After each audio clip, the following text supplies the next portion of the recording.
So let's give them a round of applause.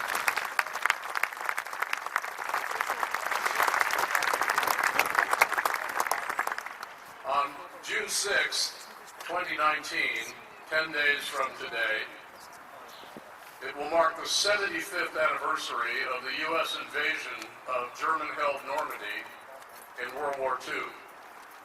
Over 4,000 members of the Allied forces died that day in one of the most consequential, violent, and heroic days in the history of our country. It serves as a reminder of not just military might, but of the humanity underlying our military forces. Men and women who risked their lives for a purpose larger than their own. They rest beside us today in this cemetery. And today we will hear the stories of the families and service members who continue that great tradition of military service. My name is Phil Joya. I was privileged to serve in the United States Army for 10 years. On behalf of the Presidio Trust, City and County of San Francisco, the Department of Veterans Affairs, the National Cemetery Administration, and the National Park Service, welcome to the 2019 Memorial Day ceremony. And we will shortly be receiving an aerial salute from the U.S. Coast Guard Air Station here in San Francisco. It's always a much appreciated component of this event.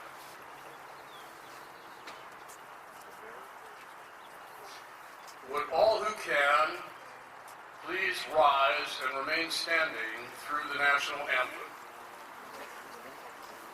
We will begin today's ceremony with a four-gun salute by the Pacific Training Division 84th Training Command Salute Battery.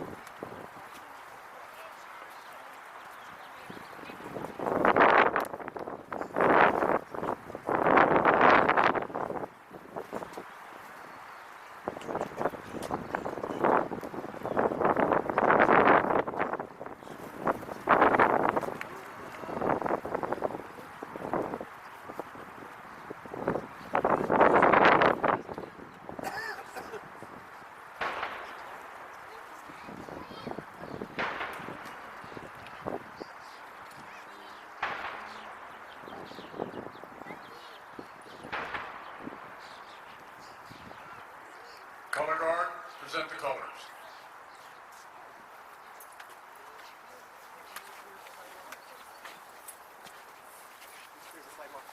Veterans are authorized to render the hand salute even if they are in civilian clothes.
I'd like to point out that Sergeant Stan Camilla is in charge of the color guard detail and has done this for many years. Let's give a hand to the detail and Sergeant Camilla. San Francisco. So, ladies and gentlemen, that was Tiffany Austin joining the Travis Brass. Thank you, Tiffany.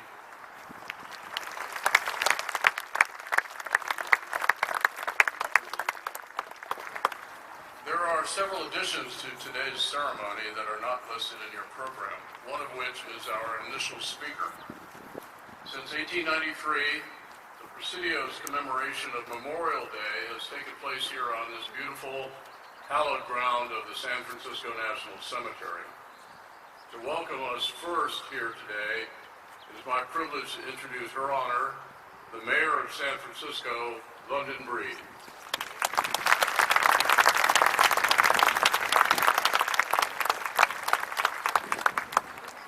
Good morning, everyone.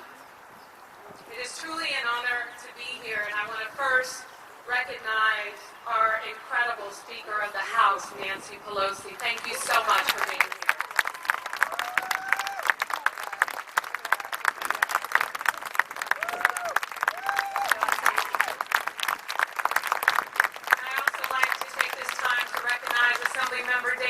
Thank you as well for being here. Each year, on this day, we honor our fallen soldiers, as well as the families of those who lost their loved ones, and those who continue to serve in our military forces. San Francisco has a proud tradition of honoring our men and women in uniform, whether it's gathering here in the Presidio every year for the past 151 years to recognize those who gave their lives to serve this country, or through our annual Fleet Week celebration, which draws millions of people from around the world for the amazing parade of ships and air shows, or with the historical and cultural monuments like those in the Bayview Hunters Point neighborhood, which was home to the dry docks and the workforce that supported critical wartime efforts during World War II. My grandfather was one of the many San Franciscans who served in the military and worked on those shipyards. The legacy of the soldiers like him shaped the Bayview Hunters Point community and shaped San Francisco as well as our country. San Francisco has long served as the point where so many soldiers headed west as they left for the war, uncertain of what lay ahead, but determined to serve their country and to defend our ideas of freedom and justice and equity. We also served as a point where so many returned and settled after their service, becoming the backbones of our communities. And today, while we honor those who made the ultimate sacrifice in their service, we also honor our veterans who are still with us. Not just those who have returned to start businesses and careers and families, but those who also return only to struggle with homelessness and mental health issues on our streets. Here in San Francisco, we are working every day to help get our homeless veterans into housing and services. We are committed and we are making progress. And while our recent homeless point-in-time count found that generally the homeless population has gone up over the past 2 years, it also showed that since 2017, veteran homelessness has decreased by 14%. We will continue to focus our resources and our efforts to support those who, when their country called, they were there to support and defend us.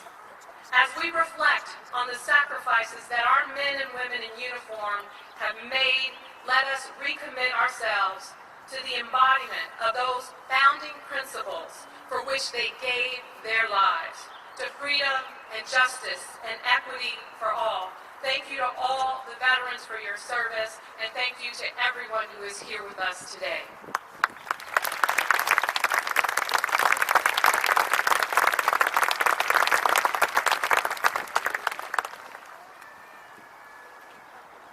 Thank you, Mayor Breed. And now, representing the National Cemetery Administration, would you please welcome Kenneth C. Johnson, Director.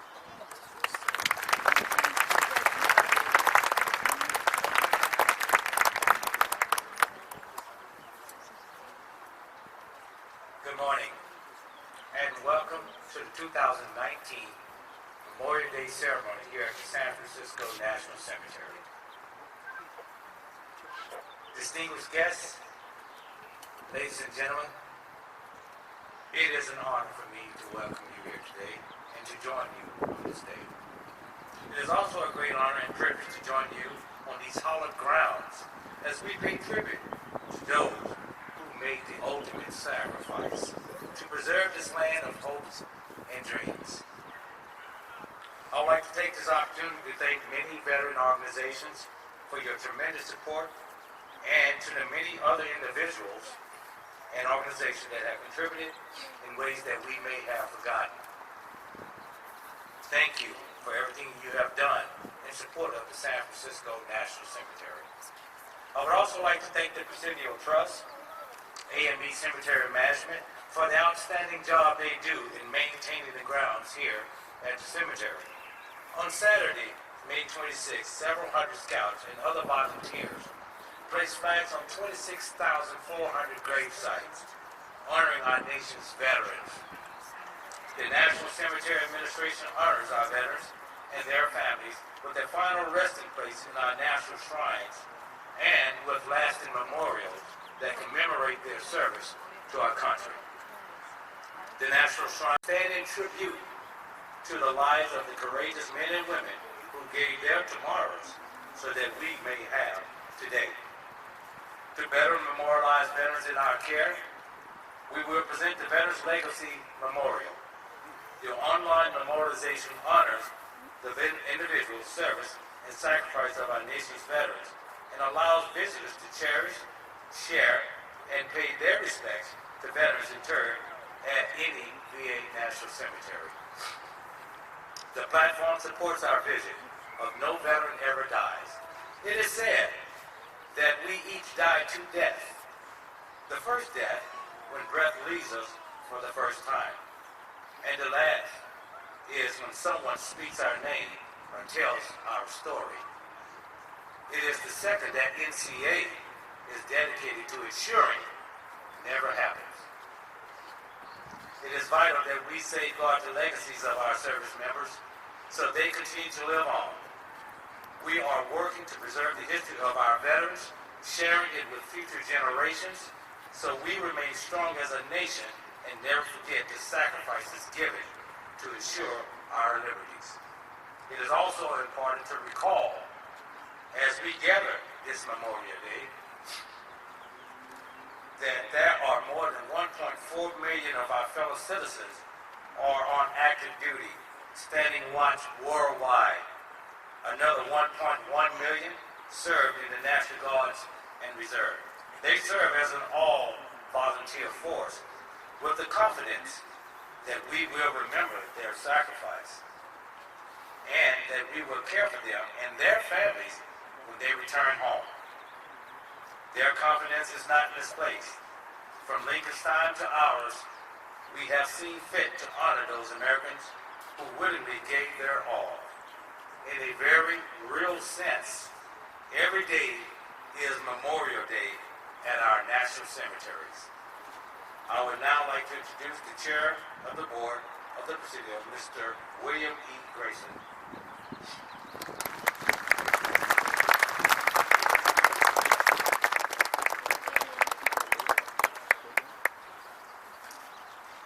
Good afternoon and welcome everybody, and thank you, Kenneth, for those very moving words. It's my great honor as the chair of the Presidio Trust to welcome all of you, the veterans, the families, the distinguished guests. It is a real honor for me to be here and to thank you for all that you've done for our country. I also want to thank Mayor London Reed for her very nice remarks and introducing Speaker Nancy Pelosi. Thank you, Madam Speaker. It's always a pleasure to have you here. David Chu as well. I also want to recognize and thank our San Francisco Police Chief, William Scott, our San Francisco Fire Department Chief, Janine Nicholson, our U.S. Park Police Chief, Noreen Shermer, and our Consul General of Korea, Park Jun Young. Thank you all for being here.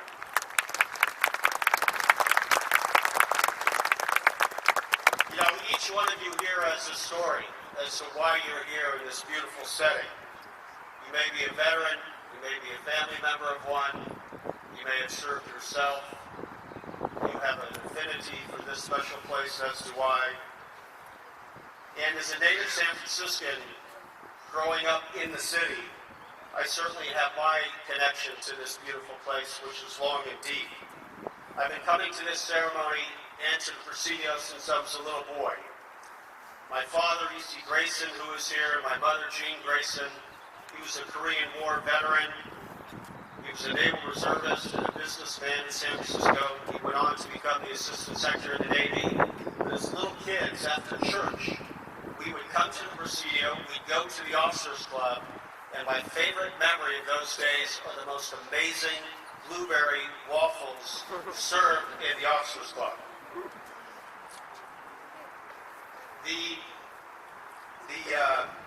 The continuing love that I've had for this place goes on into multiple years.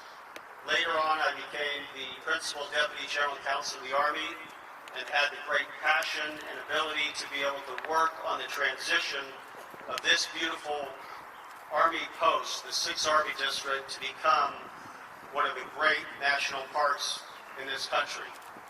Years later, being here with my wife, Lori, and my daughters, Catherine, Elizabeth, and Caroline, we lived and played and enjoyed and picnicked and off the grid and worked out at the Y and all these incredible memories. And growing up here on the Presidio as a little boy and with my own family. And it's fabulous for me to be able to continue to watch the beauty of this park unfold. And when the President appointed me 2 years ago to the Board of Directors of the Presidio Trust, I was honored. Even more so when my fellow directors elected me to be chair. And the Presidio Trust does an amazing job as stewards of this beautiful place. And it's completely nonpartisan, although we're from different administrations. We work together because we love this place. We love the Presidio. We love the history. And we're incredibly excited about the future and what this has in store for all of us. The history is so important to this place. For 150 years, the Presidio was one of the most important Army bases in the country. And as you look around you, you see that history everywhere. You can look down on the main parade grounds and remember that there were soldiers marching there. There were doctors and nurses in the hospitals. You can see the gun emplacements and the batteries and the cliffs above the Pacific. And you can see the historic beauty of Fort Scott.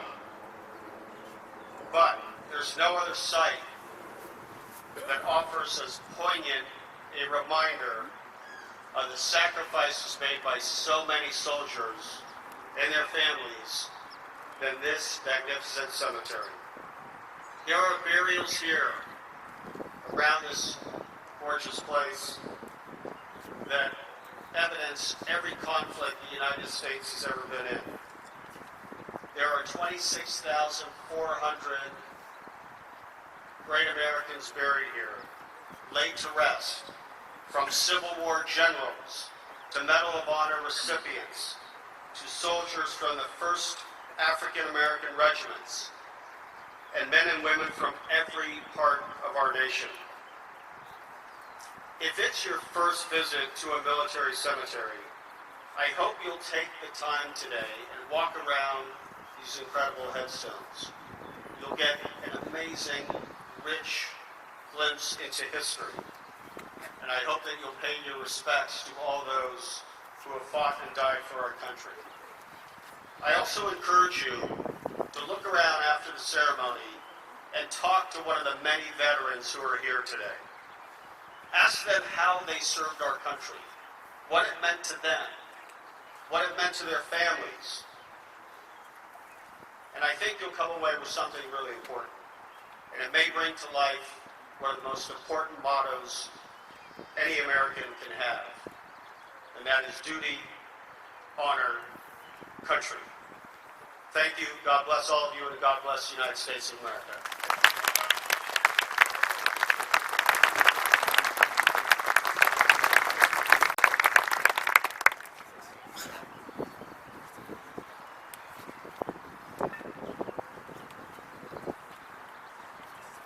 On this day, we honor and remember those who have fallen. Our loved ones, family, friends, fellow citizens. I would now like to introduce Lieutenant General Jan Healy, United States Marine Corps, who is here to reflect on his own connection to this place and to the spirit of military service. As a supporter of the Gold Star families through his organization, the Marines Memorial Association, General Healy will then introduce Roxanne Langevin, whose son, Corporal Sean Langevin, was killed in Afghanistan in 2007. Please welcome Lieutenant General Jan Healy.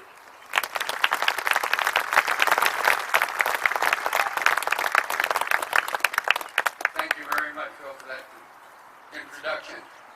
Thank all of you for coming, and thanks for allowing me to be with you today.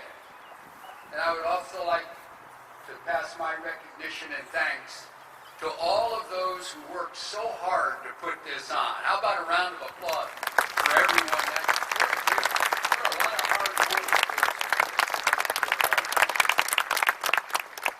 I was honored to serve for 37 years on active duty in the United States Marines. But my career really started with my father, who was a career enlisted man, 30 years. He fought in 3 wars, and he retired the same time I came in. But in 1964, Sergeant Major George Healy was assigned to San Francisco. We lived on the Presidio, right about 2 miles from here. This was my neighborhood. I lived here. I went to school in this area. I worked in the commissary bagging groceries for tips only. I bagged some of yours back in those early days. I worshiped here, went to college across the bay at the Real Academy, Cal Berkeley, go Bears. And my children have served this country, so I've got affiliation with 3 generations. And we understand the necessity of war, but we also understand its ultimate tragedy that it brings. So as our nation takes time to pause and reflect, we look around and we're gathered here amongst the dead, who, to steal some words from John McCrae, short days ago, they lived, they felt dawn, and they saw sunset glow. They loved and were loved, but now they lie amongst us in their final resting place. And as they do, I'm reminded that America's war dead actually march past us and remind us of the terrible tragedies of war. It started out in the Revolutionary War, where 25,000 of our soldiers, and Marines and sailors lost their lives. 25,000. At that time, that was 1% of America's population. The Civil War, 750,000 were dead. 2.4% of our population. World War I, 117,000 were dead. In the wars of our generation, World War II, 405,000. Korea, 54,000. Vietnam, 58,000. And currently Iraq and Afghanistan, 6,713 dead. All totaled, 1.4 million, the same number that was quoted on active duty today, have given their lives so that we may secure the blessings of life, liberty, and the pursuit of our happiness. And as mentioned, on 9 November 2007, Corporal Sean Langevin entered that long line of those who sacrificed their life. Now, it must have been a tough fight, because not only did Sean lose his life, but 4 of his comrades in that same outfit also lost theirs. And in so losing his life, others lost a great part of theirs. Because you see, when you die as a soldier, sailor, airman, marine, coast guardsman, your friends lose a part of their lives as well. Sean from Walnut Creek, California, was also a husband, the father of a daughter he never saw, and had a wonderful family. In 1928, the Congress of the United States recognized that there's a special loss by special people who lose a member of their family, and they recognized and instituted the Gold Star Mothers Program. This afternoon, we have one of those Gold Star mothers with us. Sean's mother, Roxanne Langevin. Please welcome her with me.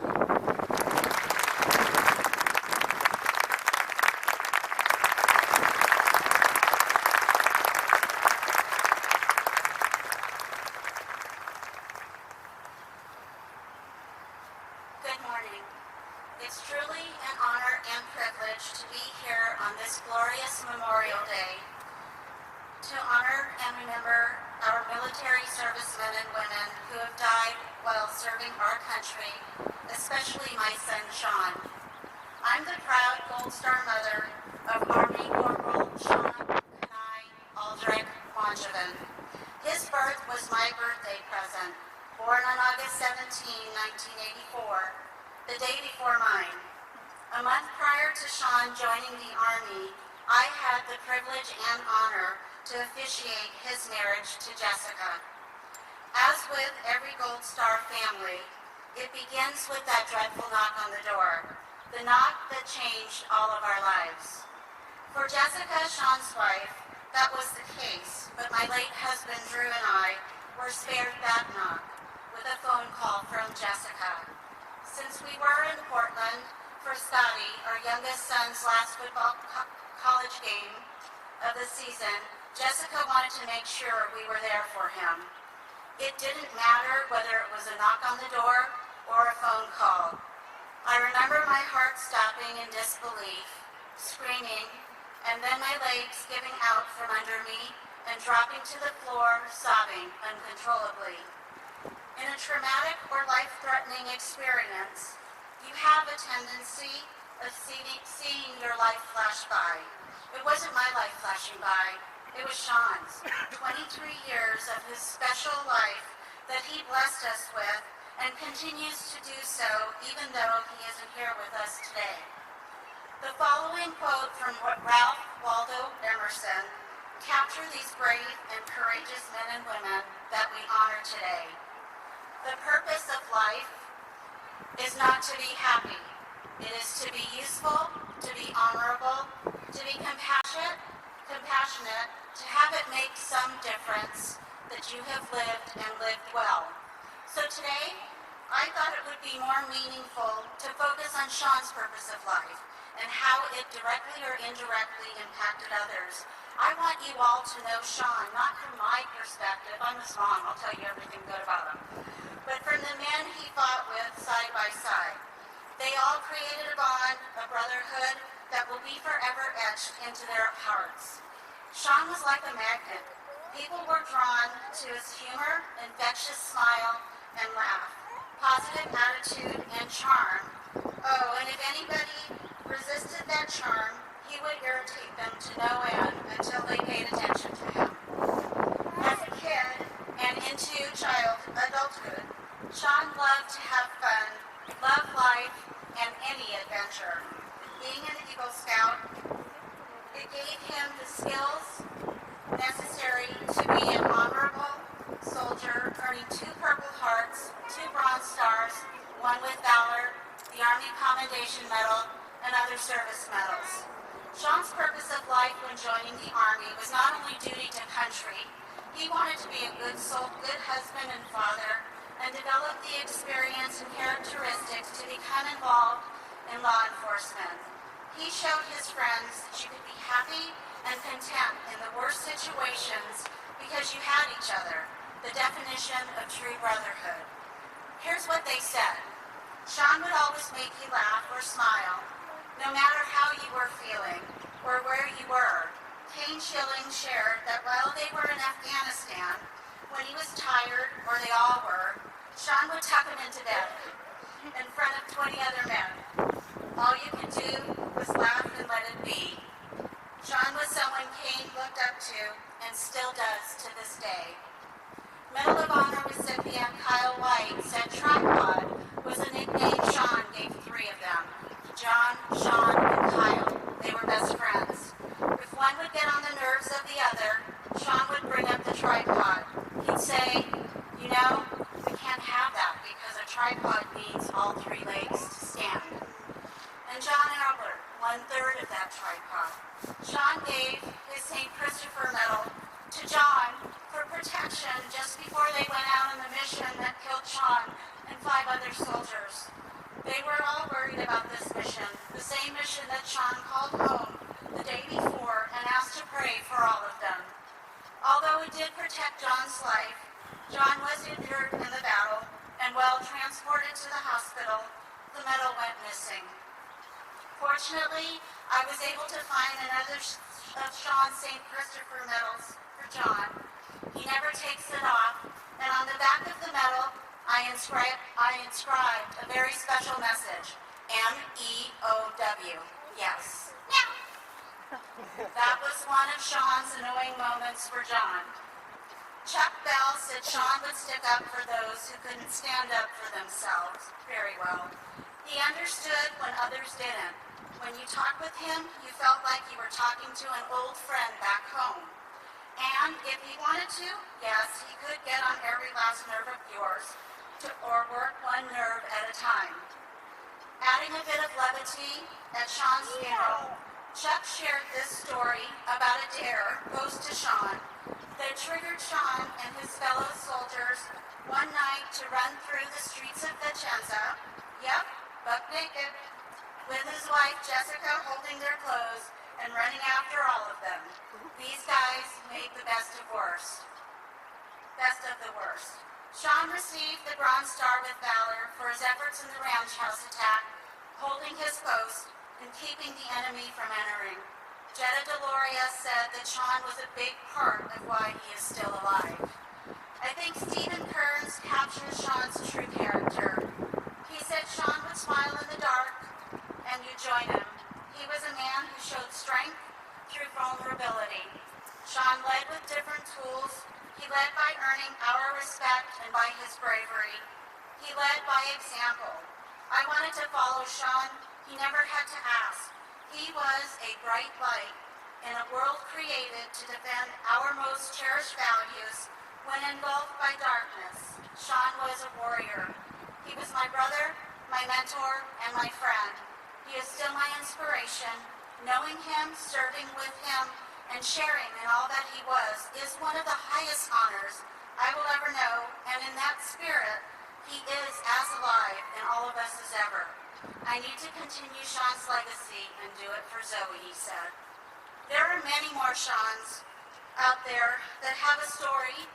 Like Sean, these men and women came from all walks of life. They all pose similar qualities: courage, duty to country, patriotism, pride, determination, and selflessness, as they all served a cause greater than oneself, qualities that continue to define our country, our great nation. Let these 5 words resonate with you today and every day. A hero remembered never dies. We owe these men and women a promise that we will never forget them, and that we will live our lives to its fullest to make up for all that they could have offered, but can't because of their ultimate sacrifice.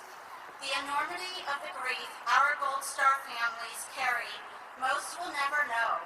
Zoe, Sean's daughter, born 3 months after his death, will never have that first-hand experience of her daddy's love for family, life, his country, and God. There isn't anything that can replace the hole left in my heart or life other than my purpose of life, and having the courage and the strength to live life to its fullest, and honoring Sean and our many other fallen heroes every moment in all that I do. The legacy of heroes is the memory of a great name and the inheritance of a great example.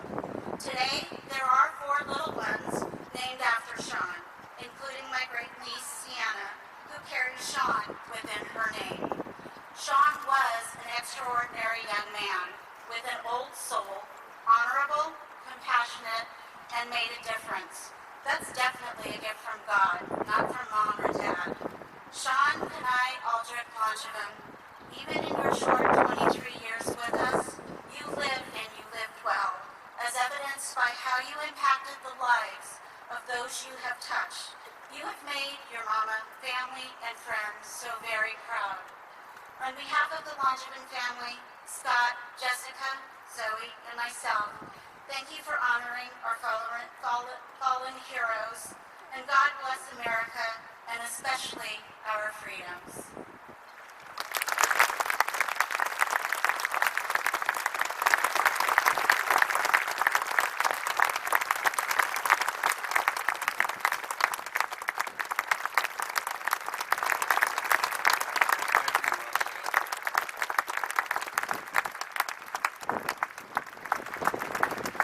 Laying the wreath in honor of Corporal Langevin will be Sean's mother, Roxanne, his wife, Jessica, and daughter, Zoe, his brother, Scott, and General Healy. They will be accompanied by the reading of an Archibald MacLeish poem by Marie Louise Urabile, Vice Chair of the Board of the Presidio Trust, followed by a musical interview.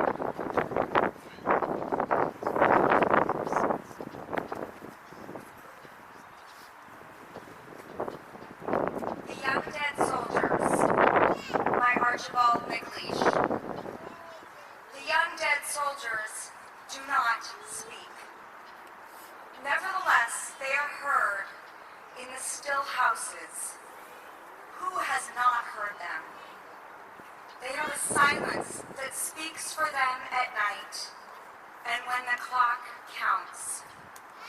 They say, "We were young. We have died. Remember us." They say, "We have done what we could, but until it is finished, it is not done." They say, "We have given our lives, but until it is finished, no one can know what our lives gave." They say, "Our deaths are not ours. They are yours. They will mean what you make them." They say, whether our lives and our deaths were for peace and a new hope or for nothing, we cannot say. It is you who must say this. They say, "We leave you our deaths. Give them their meaning. Give them an end to the war and a true peace. Give them a victory that ends the war and a peace afterwards. Give them their meaning." "We were young," they say.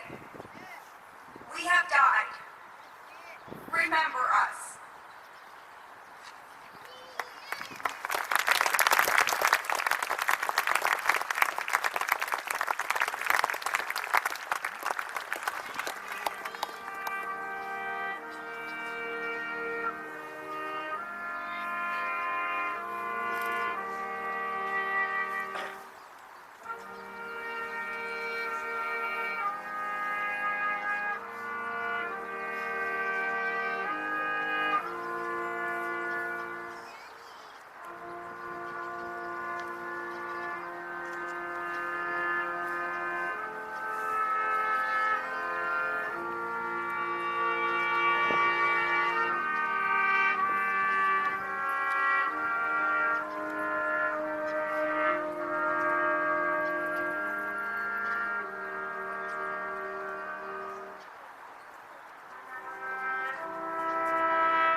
my distinct honor now to introduce the Speaker of the House of Representatives of the United States, the Honorable Nancy Pelosi.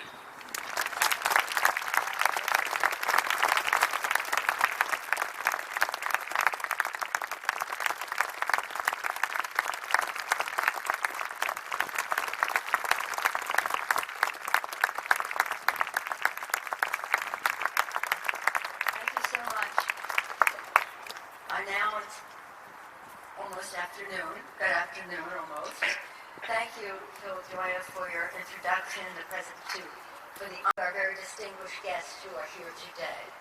And by very distinguished guests, I mean our veterans and their families and survivors of those who made the supreme sacrifice.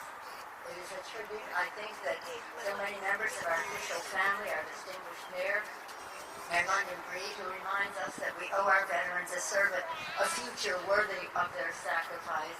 Represented from the state, David Chu, our first responders, represented the diplomatic corps, the Consul General of Korea, our leadership of the Presidio, Dwayne Grayson, Mr. Chairman, and Kenneth Johnson. Thank you for making all of this possible. And I also want to acknowledge Lieutenant General Healy for his distinguished service to our country. Thank you, General Healy. Now let us all acknowledge, again, our truly distinguished guests, the families of the fallen for their service and for their courage to tell their stories, and the many veterans who are here today.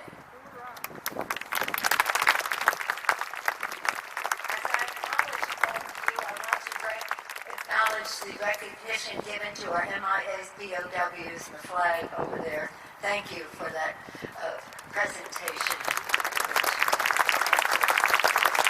We never forget what we always remember. And what about Roxanne Langevin? You can see where Sean got his courage.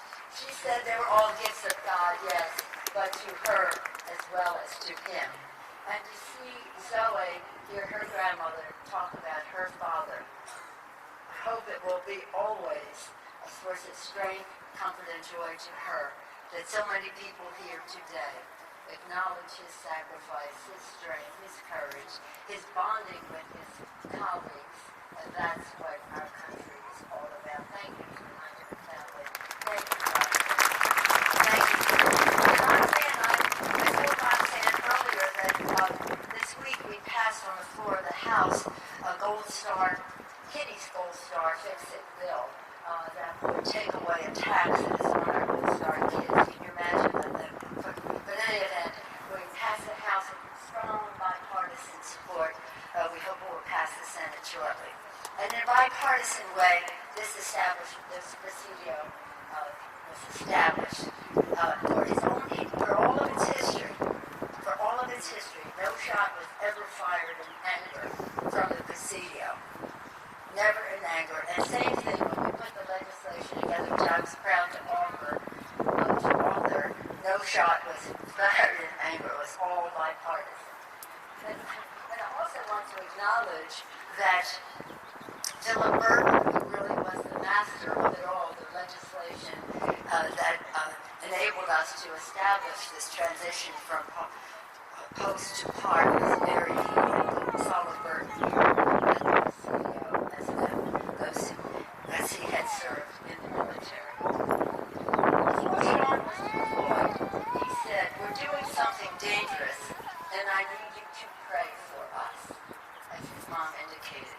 Today we pray that God bless the memory of Sean and all who have fallen in the line of duty, and that the Lord, comforts the hearts of all who grieve their loss. Every day here in the Presidio, we honor men and women such as Sean, who keep our country safe.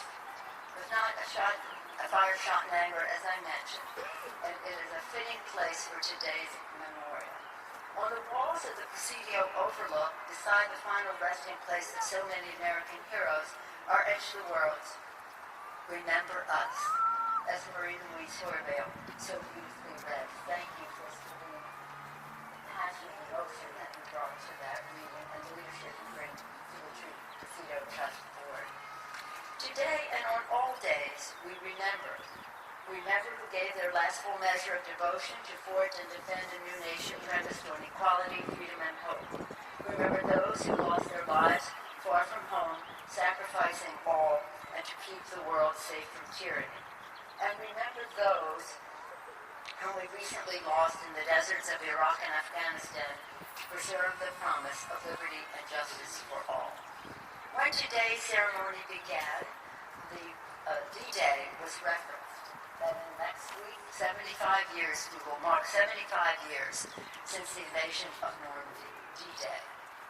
This Memorial Day, we say a special prayer for the memories of the heroes of D-Day, 75 years after so many gave their lives to that freedom ring, and so many who fought. 5 years ago, I was part of a delegation to Normandy, a congressional delegation, and our purpose was to honor our veterans who were there, who had fought at Normandy, and of course, to honor those who lost their lives. But as we were spending time over the weekend with our veterans, in the course of conversation, I mentioned to them that my uncle, John Delisandro from Baltimore, Maryland, died in the Battle of the Bulge. And they said, oh yeah, we went there next. Imagine the courage. That, of course, it was a few months until the Battle of the Bulge, but they fought their way to the Battle of the Bulge. Imagine being in the invasion of Normandy, probably 18 years old, maybe younger, a little older, and then continuing to fight for freedom all the way to the Battle of the Bulge and for some of them beyond. So their courage knew no bounds. Today I have with me my daughter Christine, who works very hard for veterans issues. She brought this sand from Normandy, and we treasure it in our family. I will add to this sand when next week I will lead as Speaker of the House over 60 members of Congress, Democrats and Republicans, to Normandy to pay our respects once again, to speak there in honor of the great accomplishment that was.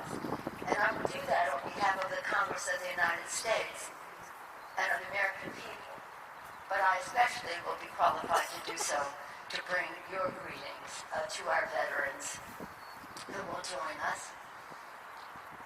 With a lot of vigor. You can see why they survived Normandy, because they're now, some of them, late 80s, 90s, 90 years old and beyond, and I will bring them your respects. From the coast of Normandy, the forces of freedom swept through Europe to deliver hope and liberate millions from tyranny. On the evening of D-Day, President Franklin Roosevelt prayed, and then soon-to-be President Eisenhower prepared. But in his prayer, President Roosevelt said, lead us to the saving of our country with our sister nations into a world unity that will spell a sure peace, a peace that will let all men live in freedom. Live in freedom. Because of these soldiers' strivings, the world has reached a shorter peace. Today we honor the service and the sacrifice and the heroism of generations of service members since by pledging our gratitude, love, and support. Again, not only to those who gave their lives and their families, but those who were prepared to risk their lives for our country. Just as the military leaves no soldier behind on the battlefield, when they come home, we pledge to leave no veteran behind. As we mark 75 years since the passage of the GI Bill, we must continue to fight for every veteran's right to pursue a good education that paves the path to economic opportunity and security. And I thank the committee for giving me this opportunity to share a few thoughts with you. But I am particularly grateful to them for giving me a very special honor today, and that is to introduce a veteran and true hero, James Hatch. For 24 years, James served our nation as a member of the Naval Special Warfare Development Group, courageously defending the cause of freedom in 150 missions across Iraq, Bosnia, Africa, and Afghanistan. 150 missions. Today, he serves our nation with that same measure of courage as he shares his powerful story of recovering from trauma and rediscovering purpose after being seriously injured in combat. Let us now all warmly welcome our keynote speaker, a man of great courage who inspires us all, James Hatch.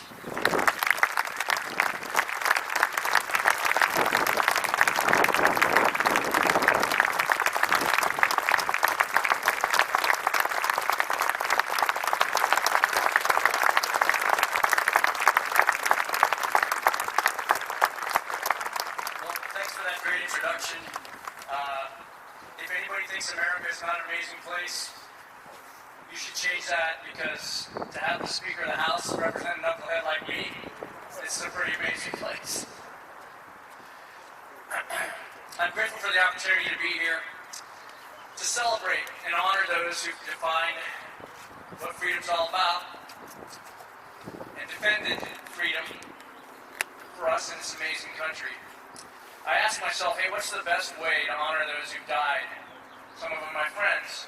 I'm going to let you think about that just for a bit. What exactly is Memorial Day? Let me give you the official version, fresh off the Google machine with the help of History.com. Memorial Day is an American holiday observed on the last Monday of May, honoring the men and women who died while serving in the U.S. military. Originally known as Decoration Day, it originated in the years following the Civil War and became an official federal holiday in 1971. Now, as a teenager, I knew that I wanted to be in the military, and that I wanted to be face-to-face and eye-to-eye with the people who wanted to do us Americans harm. After a few years and some significant self-imposed speed bumps, I made it into the special operations community. I remember my first few Memorial Day ceremonies in the military. I remember them seeming distant and impersonal. I really didn't know the people we were talking about at those Memorial Day events back then. However, I did know that I was a candidate, and I was standing with candidates to be remembered on future Memorial Days. I was foolish and young and self-centered. I guess I'm still those things, except for young, but I hide the other ones